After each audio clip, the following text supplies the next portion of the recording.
Hello guys, तो कैसे हैं आप सब। Welcome to my channel. मेरा नाम है आशीष केशरवानी।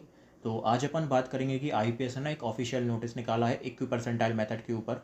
तो उस पर बात करते हैं। उसमें होता क्या है कि जैसे भी एग्ज़ाम जो है वो एक शिफ्ट से ज़्यादा शिफ्ट्स में होता है, तो दोनों के मार्क्स इक्वल करने के लिए equi percentile method IPS use करता है। तो उसको उसने डिटेल में बताया है कि हम कैसे यूज़ करते हैं, तो उसको अपन आज समझते हैं कि वो कहना क्या चाह रहा है। तो चलिए शुरू करते हैं। उससे पहले लाइक शेयर सब्सक्राइब करना ना भूलें। और मैंने अपने टेलीग्राम का लिंक लगाया है डिस्क्रिप्शन बॉक्स में, आप उसे ज्वाइन हो सकते हैं। जो भी इन्फॉर्मेशन आप एक डाउट ग्रुप है, आप वहाँ डाउट मुझसे पूछ सकते हैं। और भी मैंने जो वीडियोस डाली हैं उसकी मैंने डिस्क्रिप्शन में लिंक लगाई है, आप सब चेकआउट कर सकते हैं। अगर आपने नहीं देखा तो मैंने क्वांट स्ट्रेटजी का भी लगाया हुआ है। तो चलिए शुरू करते हैं इसको।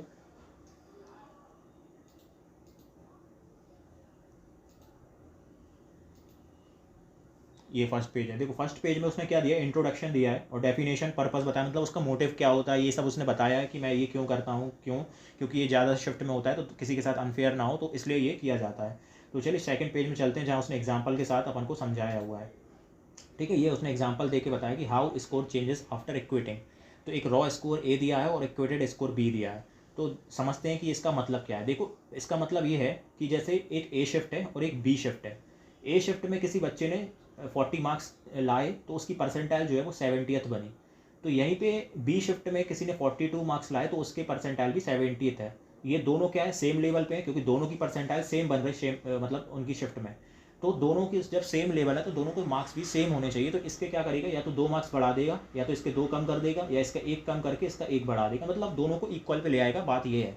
ठीक है, इसलिए आप देखते होंगे कि किसी भी शिफ्ट की हर एक बच्चे के सेम मार्क्स इंक्रीज नहीं होते, कि मतलब एक शिफ्ट में 100 बच्चों ने दिया तो सबके 100 बच्चों के 2-2 मार्क्स इंक्रीज हो, ऐसा नहीं होता, क्योंकि हर स्टूडेंट के वेरी करता है कि उसके मार्क्स क्या है, उस परसेंटाइल क्या है उस शिफ्ट में, और दूसरे की शिफ्ट में उस परसेंटाइल में कितने मार्क्स बन रहे हैं, तो उस हिसाब से उसके मार्क्स जो है वो इंक्रीज और डिक्रीज किए जाते हैं।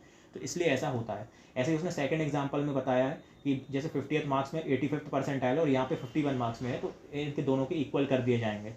ठीक है, और यहाँ पे देखो इसलिए इसके 2 बढ़ गए, मान के चलो यहाँ पे 1 बढ़ा, तो मतलब देखो दोनों वेरी कर गया ना, तो इसलिए वेरी कर जाती चीज़ है। जैसे यहाँ पे 60th मार्क्स में 95 परसेंटाइल है और यहाँ पे 59 में है, तो यहाँ पे कम भी हो सकते हैं। तो मतलब जरूरी नहीं है कि एक शिफ्ट में बढ़ेंगे घटेंगे, मतलब वो वेरी कर सकता है कि वहाँ के स्टूडेंट ने कितने, उस परसेंटाइल में कितने मार्क्स लाए और यहाँ पे कितने हैं, तो वो वेरी कर सकती हैं चीज़ें।